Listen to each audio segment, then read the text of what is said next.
tools of modern science just evaporate. They vanish into the night, replaced by an ancient, impenetrable logic. Today in this explainer, we're diving deep into the ancient city of Ujjain. This is a place fundamentally steeped in raw mysticism, and we're confronting a phenomenon that defies literally every rational law of physics.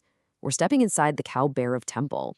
Here, the stone breathes, and a deity physically consumes what is offered to it. It's the kind of place where skeptics show up with measuring tapes and they leave with absolutely nothing but unanswered questions.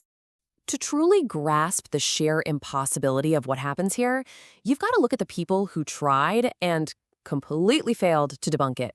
Picture this. During British colonial rule, an administrative officer watches a daily ritual.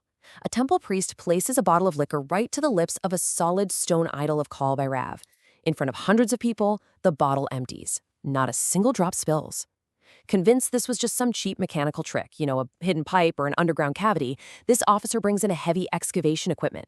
He literally tears up the temple floor. He digs all the way down to the foundation around the statue. And what did he find? Nothing. Absolutely nothing. He found no pipes, no hidden channels, no secret cavities leading underground, zero plumbing mechanisms that could ever explain where the liquid is going. And the black stone idol itself? Priests never let anyone inspect it up close, but there are no visible seams anywhere. Just think about that for a second. The hard, physical reality of modern excavation hit a complete, terrifying dead end. So here is the ultimate question that no one can answer.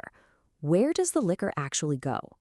Over the last century, we are talking about millions of liters of alcohol poured directly into the solid, unmoving mouth of a stone statue, and it vanishes in real time.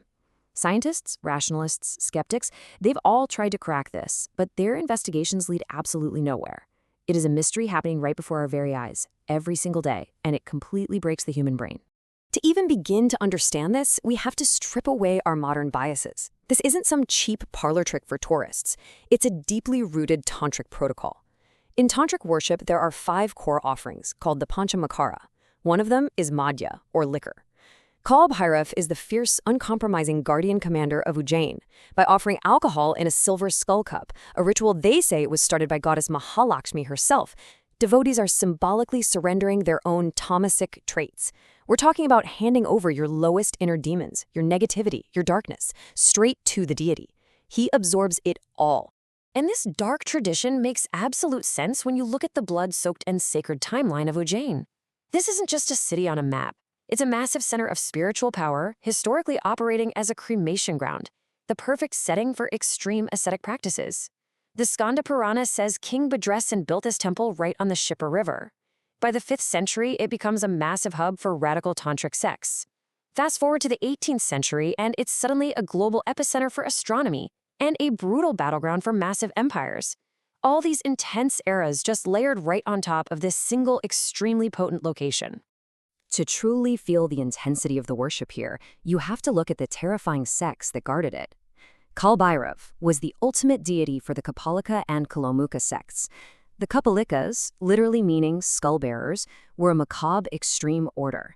They roamed the dark forests, smeared themselves in ashes from funeral pyres, and literally used human skulls as begging bowls for a penance called the Mahavrata. Then you have the Kalamukas, the black-faced ascetics.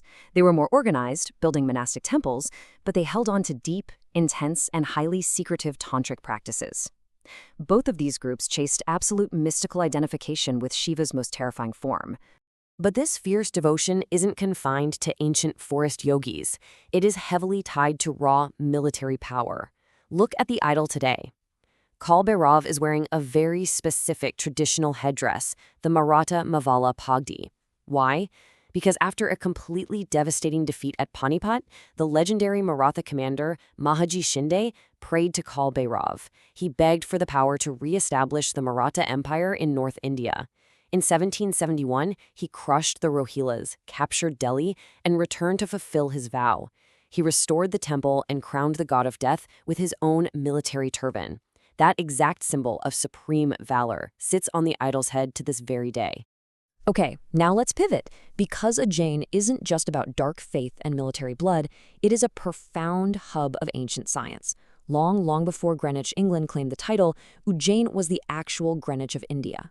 According to the 4th century astronomical text, the Surya Siddhanta, Ujjain sits exactly at the geographical intersection of the zero meridian of longitude and the Tropic of Cancer. It was literally the absolute center of timekeeping and astronomical math for the entire Indian subcontinent. So put those pieces together, we have an ancient temple built precisely on a massive, mathematically perfect geographical focal point. Could the Earth's own magnetic field hold the answer to what's happening inside that sanctum? This is exactly where ancient mysticism violently crashes into modern geophysics. Researchers are starting to think the Bhairav temple wasn't just built anywhere. The location was deliberately chosen because of localized, unimaginably powerful geomagnetic forces. And modern science is finally catching up to what the ancients already knew. Look at this 3D mapping. Researchers used advanced pattern recognition to scan geomagnetic field variations across the entire Indian subcontinent. They let computers crunch massive amounts of magnetic data to hunt for hidden patterns. The results? Absolutely shocking. Even on geomagnetically quiet days, Ujjain throws off massive, highly localized abnormal variations. There are extreme conductivity anomalies hidden right beneath the Earth there. It is a literal hotspot of magnetic chaos. It gets wilder. Look at the data for disturbed days, when solar storms or other events make the Earth's magnetic field go completely crazy. The overall pattern shifts, sure, but Ujjain? It maintains a terrifyingly unique magnetic signature. Researchers point out that even the major tectonic features nearby can't explain this specific vertical magnetic variation. Mathematically, magnetically, Ujjain is totally isolated from the rest of the continent. These massive anomalies are sparking a completely new field of study called temple physics. Modern researchers diving into the Indian knowledge system are suggesting something mind-blowing. These ancient temples, they weren't just passive stone buildings for prayer. They were highly engineered interfaces. The architects were using advanced geometry, metallurgy, acoustics, and bioelectromagnetism centuries before anyone even dreamt of modern quantum field theory. They were building massive resonant energy machines. Let's break down the actual physics of the Garbhagriha, the inner sanctum. First, they are purposely dropped right onto the intersection of high magnetic wave lines, exactly like the anomaly we just saw. Second, the massive granite and quartzite stones generate piezoelectric energy. That means they literally create an electrical charge when hit with physical pressure or sound vibrations. Third, the idols are often made of specific nanostructured alloys or highly porous stones designed to electromagnetically interact with fluids. And finally, the architecture itself creates multimodal acoustic resonances. When chanting hits those walls, it amplifies this entire bioelectric field. Which brings us to a seriously mind-bending hypothesis. What if Bhairav is a structure that literally breathes energy? Think about the setup. You have a highly porous black stone idol sitting dead center on top of a massive documented magnetic and tectonic vortex. Add in the acoustic resonance of constant chanting mixed with the piezoelectric energy radiating from the temple stones. Theoretically, that could create a localized suction or a structural field effect. Could these forgotten acoustic and fluid dynamic reactions be physically dragging the liquid through microscopic pores in the stone, pulling it straight into the Earth's natural energetic sink? It leaves us standing right at the terrifying edge of human understanding.